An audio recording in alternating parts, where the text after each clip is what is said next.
G'day!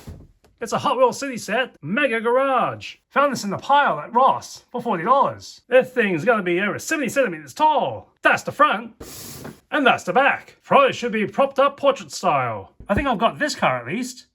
Let's crack it open. 2 starter points, and a whole lot of perforations around the edge. But the box is pretty, but the box is pretty loose. The glue is already falling off. Let's massacre the box. That corkscrew was about to take my leg off. Hit the wall, but didn't leave a hole. Everything falls out when you open it the wrong way. Got all the parts. There's shark biting poster, instructions, and a sheet of stickers. Let's see what parts we do have. Hey, what's this car? So this green thing is a torque twister. Alright, that'll be part of the set. I've got this all gnawed out to see what we're working with. Excluding the car, it's a 20-piece set. Let's put it together. Stickers first.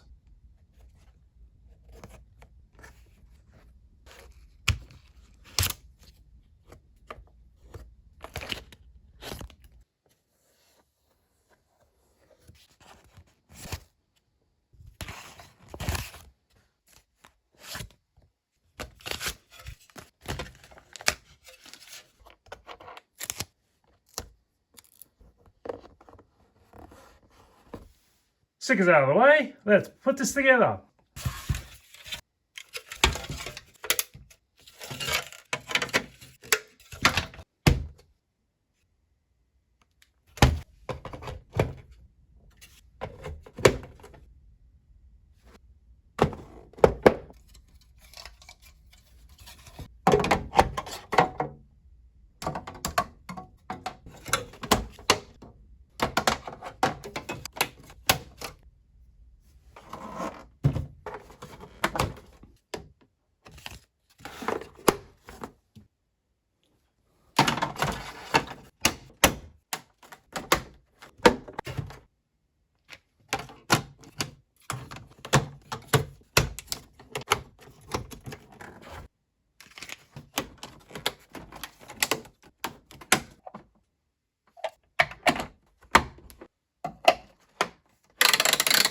That's fully assembled. During this whole build process, some connections snap into place. Others just click. So at times it feels like it doesn't have a proper seating.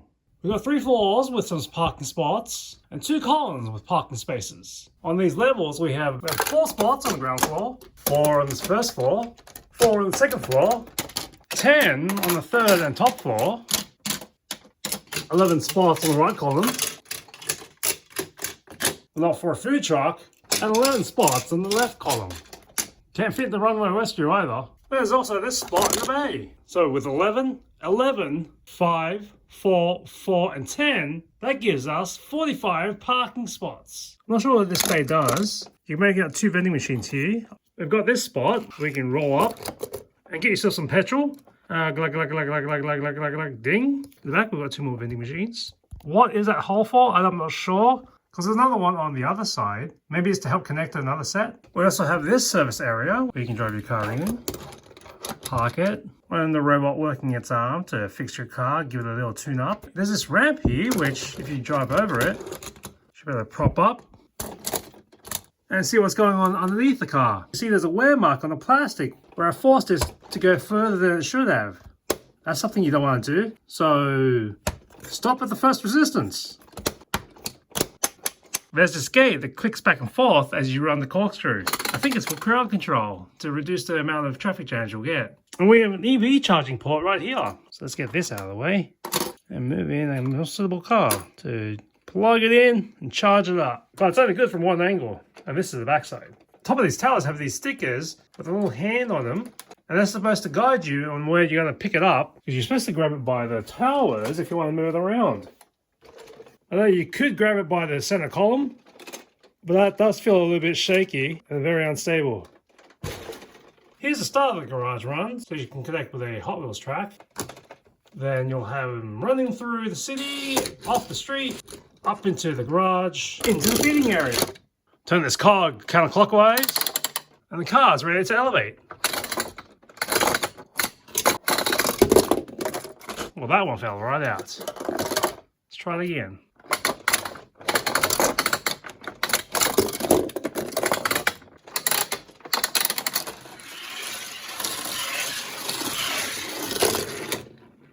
That's a pretty smooth run. Let's load up some more cars.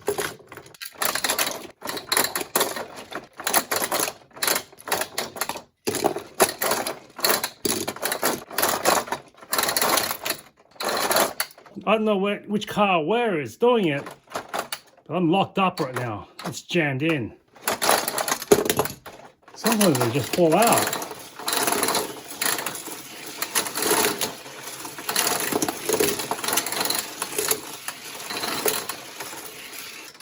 Somehow that car got flipped upside down. Instead of having them all run back out, I've got to move this gate open so that the cars can roll back into the corkscrew and keep the carousel going forever.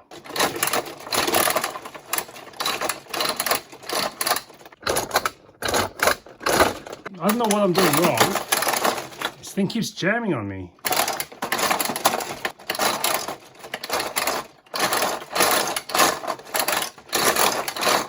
That's probably not a good way to load it. This HW50 concept car is probably too long to go against the corkscrew.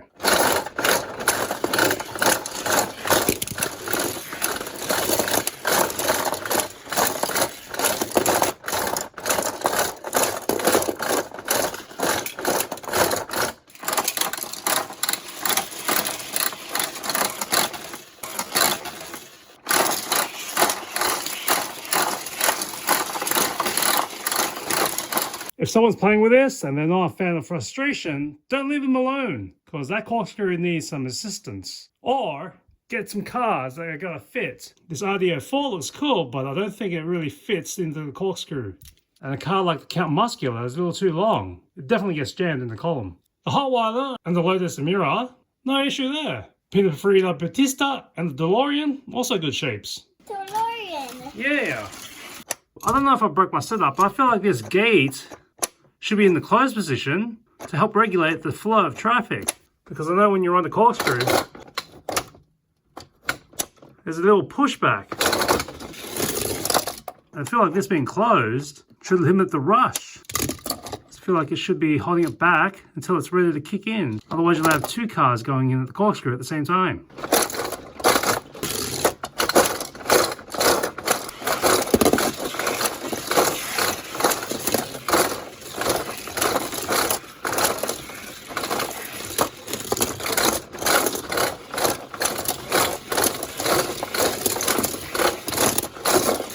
Traffic jam in the middle of the ramp.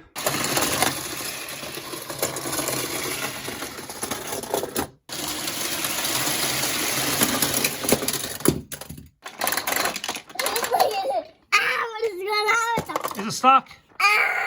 It's stuck. And each level has a gate, so you go down or go park. Because when you come up through the corkscrew,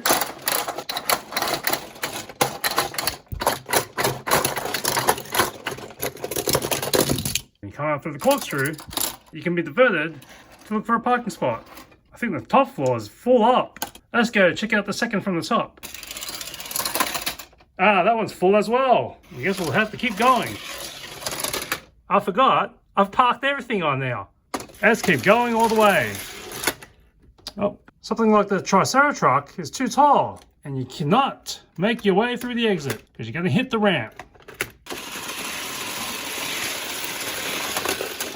So it does have the standard connectors to join onto the other Hot Wheel sets, or even the slots for the tracks.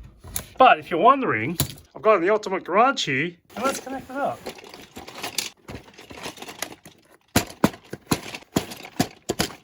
That was a bit tricky, but they're connected.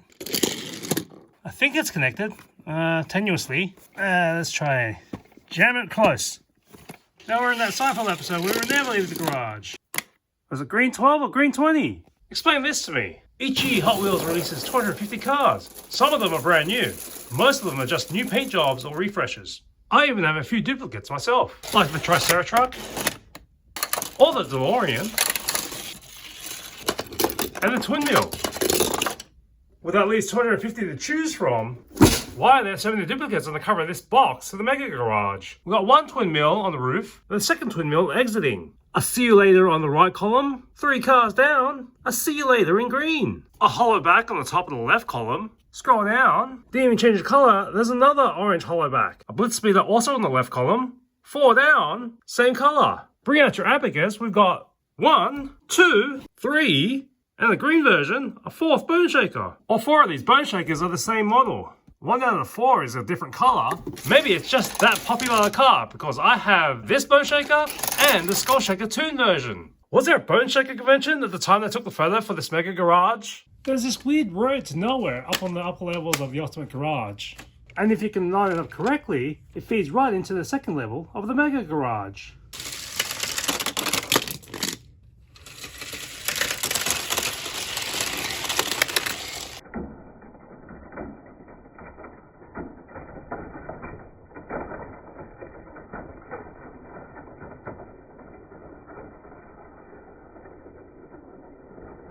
For the size of this thing, we're looking at 72 centimeters or 28.5 inches high, nearly a depth of 33 centimeters or 13 inches, to about 51 centimeters or 20 inches wide. Clearing out the rubbish, we have the big box that comes in, the paper straps holding the tracks together, the paper instructions, the sticker sheet, and the poster.